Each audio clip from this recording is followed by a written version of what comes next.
Quand nous sommes enfants, nous aimons nous faire peur. On aime que l'on nous raconte des histoires qui nous tiennent éveillés le soir. Et puis, quand on grandit, on se demande d'où vient cette légende. Pourquoi et comment ce lieu est-il devenu ce qu'il est aujourd'hui? Ces lieux qui portent des histoires troublantes.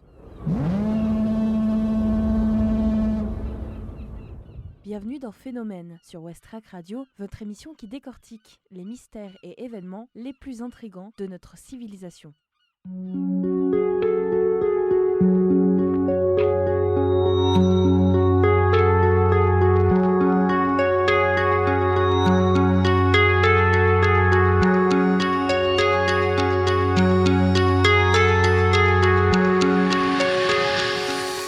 se dresse sur cet îlot battu par les vents à l'extrême ouest de la Bretagne, entre l'île de Saint et la pointe du Raz dans le Finistère. Ce phare, surnommé les portes de l'enfer, porte une histoire tragique. C'est le phare du Thévenec.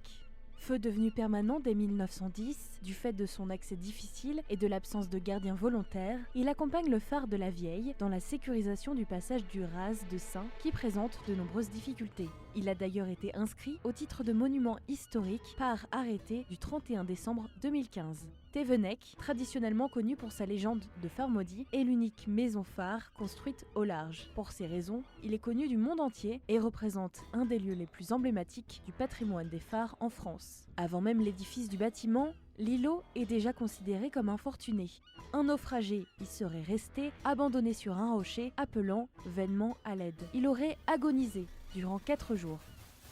Pendant la construction de Thévenec, vers 1869, les ouvriers entendent sans cesse ce qu'ils pensent être des hurlements et des voix qui soupirent « Kerscout » qui signifie « va-t'en » en breton. Au moment de son inauguration, en 1875, Thévenec est censé n'abriter qu'un seul gardien, qui y séjourne durant l'année. À partir de 1898, épouses et enfants sont autorisés à l'accompagner. Très vite, le phare acquiert la réputation d'être le pire de France, celui où personne ne songe à prendre poste, mais également un endroit maudit, théâtre d'événements étranges et généralement dramatiques.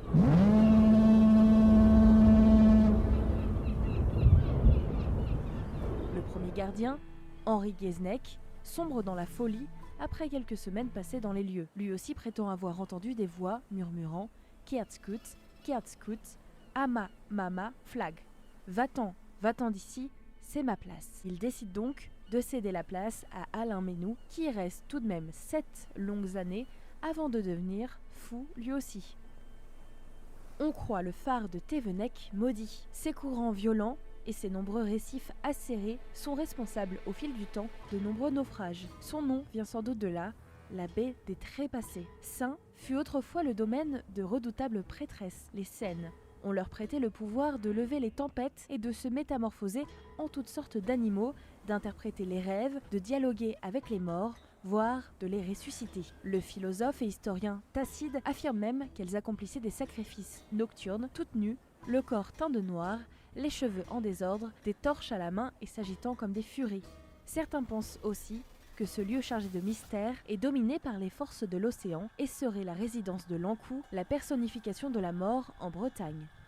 Aucun gardien ne reste longtemps sur le rocher. Tous perdent la raison, se suicident ou meurent dans des circonstances mystérieuses et généralement violentes. Un gardien se tranche l'artère fémorale en tombant sur son couteau. Un autre décède dans les bras de son épouse, qui dans un instant de folie met son corps au saloir afin de le conserver jusqu'à la relève suivante. Le beau-père d'une autre est emporté par une lame, tandis que son bébé agonise de fièvre. Les capistes, terrorisés, demandent au curé de Plogoff d'exorciser le rocher et de le bénir. Rien n'y fait. Ce rocher, puis le phare qui l'occupe, jouissent d'une très sinistre réputation auprès des marins et des habitants du Cap. Des gardiens devenus fous en quelques mois, d'autres qui décèdent brutalement, et un autre qui assistait sa femme qui accouchait une nuit d'ouragan lorsque soudain, le toit s'envola. Des cris lugubres, prêtés aux âmes de nombreux naufragés ayant trouvé la mort dans ces parages sinistres, se font toujours entendre de temps à autre entre les rochers. Par ailleurs, des plongeurs ont découvert dans les années 1900 une faille sous-marine traversant l'îlot de part en part. Selon certains régimes de houle et de hauteur d'eau, lorsque des vagues s'y engouffrent, l'air violemment comprimé entre la surface de l'eau et le haut de la faille provoque des bruits de compression intenses assimilables à des grondements. Ils sont audibles en avant de la terrasse et parfois comparables à ceux du métro sous certains immeubles. Le premier gardien, le sénant Henri Guesnec, nommé préalablement en septembre 1874, prend ses fonctions en mars 1875 pour les quitter en août de la même année. Selon ce qui a été rapporté de son témoignage, cet ancien du chantier du phare démissionne du service à la suite d'une nuit d'horreur en compagnie de ce qu'il appelle l'esprit de Thévenec.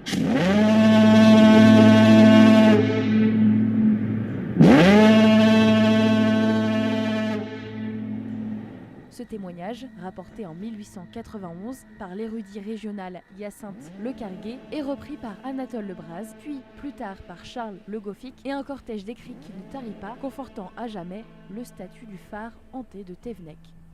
D'août à septembre 1875, un autre sénant, Hervé-Marie Gulcher, prend la relève. De septembre 1875 à 1879, Jean-Marie Roux est le nouveau gardien. Cela dit, les difficultés propres à ce poste n'échappe pas longtemps à l'administration. Dès juillet 1873, l'autorisation d'affecter à Thévenec un second gardien est délivrée par le ministère compétent de façon à pouvoir établir une rotation sur l'îlot.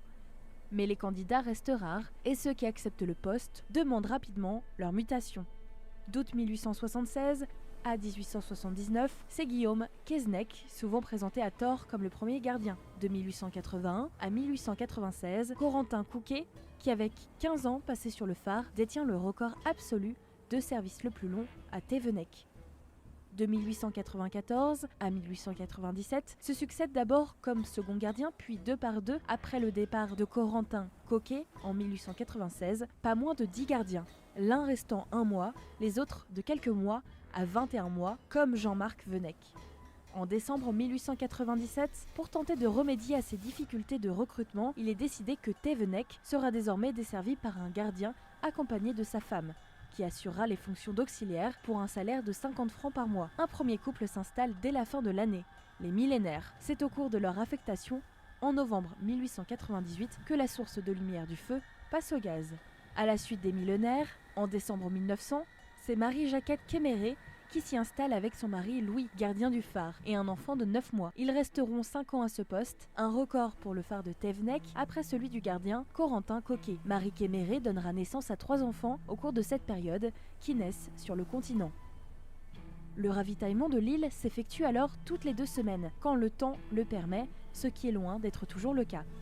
Après cette trêve relative dans l'histoire chaotique et malheureuse des gardiens du phare de Thévenec, les démissions et les plaintes reprennent de la part des successeurs de Kéméré. 2 couples les suivent à ce poste. D'abord les Quéré de 1905 à 1907, puis les Ropard, derniers gardiens de 1907 à 1910. Mais là encore, ils réclament rapidement leur mutation.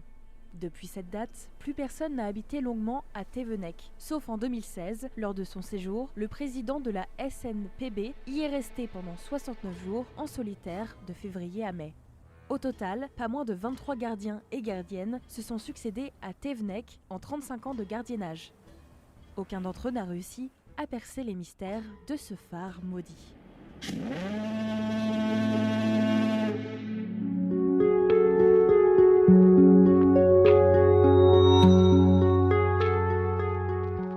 Merci d'avoir fait ce voyage avec moi. Je vous emmène prochainement à la rencontre d'autres phénomènes sur Westrack Radio.